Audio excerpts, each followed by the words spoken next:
हर हर महादेव दोस्तों, स्वागत है आप सभी का हमारे इस YouTube channel documentary all temple PR. आज हम आपको बताने जा रहे हैं कि कैसे केदारनाथ जी का मंदिर 400 साल तक बर्फ के बीच में रहा। चलो दोस्तों, वीडियो को शुरू करते हैं। अगर वैज्ञानिकों की माने तो केदारनाथ का मंदिर 400 साल तक बर्फ में दबा रहा था, लेकिन फिर भी वह सुरक्षित बचा रहा। 13वीं से 17वीं शताब्दी तक यानी 400 साल तक एक छोटा हिमयुग आया था जिसमें हिमालय का एक बड़ा क्षेत्र बर्फ के अंदर दब गया था। वैज्ञानिकों के मुताबिक केदारनाथ मंदिर 400 साल तक बर्फ में दबा रहा, फिर भी इस मंदिर को कुछ नहीं हुआ। इसलिए वैज्ञानिक इस बात से हैरान नहीं है कि ताजा जल प्रलय में यह मंदिर बच गया। देहरादून के वाडिया इंस्टीट्यूट के हिमालयन जियोलॉजिकल वैज्ञानिक विजय जोशी ने कहा कि 400 साल तक केदारनाथ के मंदिर के बर्फ के अंदर दबे रहने के बावजूद यह मंदिर सुरक्षित रहा। लेकिन वह बर्फ जब पीछे हटी तो उसके हटने के निशान मंदिर में मौजूद हैं, जिसकी वैज्ञानिकों ने स्टडी की है। उसके आधार पर ही यह निष्कर्ष निकाला गया है। जोशी कहते हैं कि 13वीं से 17वीं शताब्दी तक यानी 400 साल तक एक छोटा हिमयुग आया था जिसमें हिमालय का एक बड़ा क्षेत्र बर्फ के अंदर दब गया था। मंदिर ग्लेशियर के अंदर नहीं था बल्कि बर्फ के ही दबा था।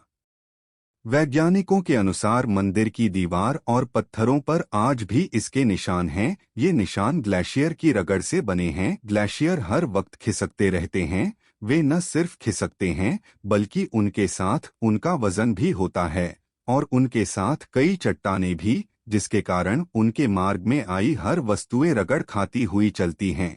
जब 400 साल तक मंदिर बर्फ में दबा रहा होगा तो सोचिए मंदिर ने इन ग्लेशियर के बर्फ और पत्थरों की रगड़ कितनी झेली होगी।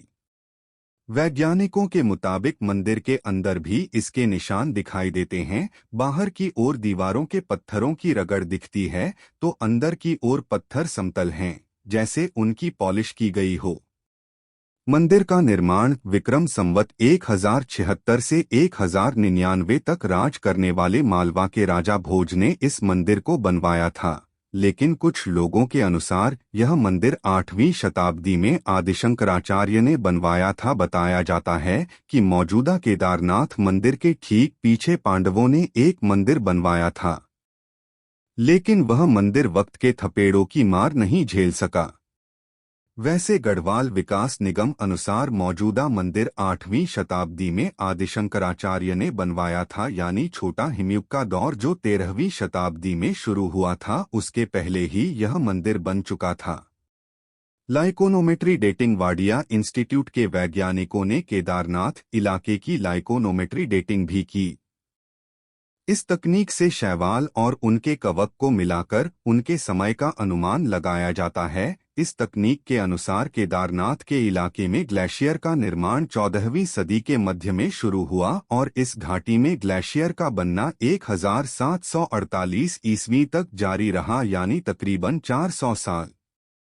जोशी ने कहा कि सबसे बड़ी बात यह है कि लाखों साल पहले केदारनाथ घाटी बनी है। चोराबरी ग्लेशियर के पीछे हटने से जब ग्लेशियर पीछे हटते हैं तो वे रोड रोलर की तरह अपने नीचे की सारी चट्टानों को पीस देते हैं और साथ में बड़ी बड़ी चट्टानों के टुकड़े छोड़ जाते हैं। जोशी कहते हैं कि ऐसी जगह में मंदिर बनाने वालों की एक कला थी। उन्होंने एक ऐसी जगह और एक ऐसा सेफ मंदिर बनाया कि आज तक उसे कुछ नुकसान नहीं हुआ, लेकिन उस दौर के लोगों ने ऐसी संवेदनशील जगह पर आबादी भी बसने दी तो स्वाभाविक रूप से वहां नुकसान तो होना ही था।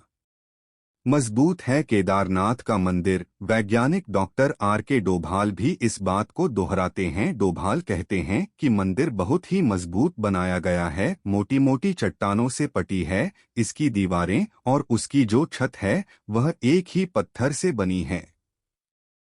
85 फीट ऊंचा, 187 फीट लंबा और 80 फीट चौड़ा है। केदारनाथ मंदिर, इसकी दीवारें 12 फीट मोटी है और बेहद मजबूत पत्थरों से बनाई गई है। मंदिर को 6 फीट ऊंचे चबूतरे पर खड़ा किया गया है। यह हैरतंगेज है कि इतने भारी पत्थरों को इतनी ऊंचाई पर लाकर तराशकर कैसे मंदिर की शक्ल दी गई होगी। जानकारों का मानना है कि पत्थरों को एक दूसरे में जोड़ने के लिए इंटरलॉकिंग तकनीक का इस्तेमाल किया गया होगा। यह मजबूती और तकनीक ही मंदिर को नदी के बीचों बीच खड़े रखने में कामयाब हुई है। केदार घाटी केदारनाथ धाम और मंदिर 3 तरफ पहाड़ों से घिरा है। एक तरफ है करीब 22,000 फुट ऊंचा केदारनाथ तो दूसरी तरफ है 21,600 फुट ऊंचा खर्चकुंड और तीसरी तरफ है 22,700 फुट ऊंचा भरतकुंड। न सिर्फ 3 पहाड़ बल्कि 5 नदियों का संगम भी है। यहाँ मंदाकिनी, मधुगंगा, क्षीरगंगा, सरस्वती और स्वर्णगौरी इन नदियों में से कुछ को काल्पनिक माना जाता है।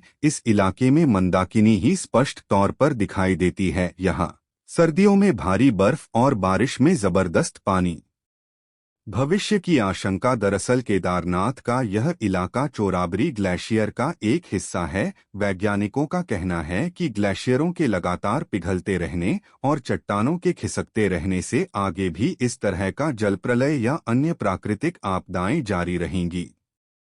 पुराणों की भविष्यवाणी अनुसार इस समूचे इलाके के तीर्थ लुप्त हो जाएंगे। माना जाता है कि जिस दिन नर और नारायण पर्वत आपस में मिल जाएंगे, बद्रीनाथ का मार्ग पूरी तरह बंद हो जाएगा। भक्त बद्रीनाथ के दर्शन नहीं कर पाएंगे। उत्तराखंड में आई प्राकृतिक आपदा इस बात की ओर इशारा करती है। पुराणों अनुसार आने वाले कुछ वर्षों में वर्तमान बद्रीनाथ धाम और केदारेश्वर धाम लुप्त हो जाएंगे और वर्षों बाद भविष्य में भविष्य बद्री नामक नए तीर्थ का उद्गम होगा।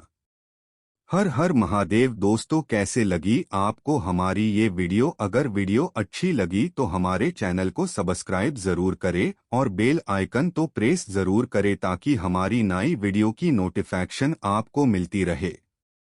हर हर महादेव। मिलते हैं दूसरी अगली वीडियो में। लाइक शेयर कमेंट जरूर करें। ओम नमः शिवाय।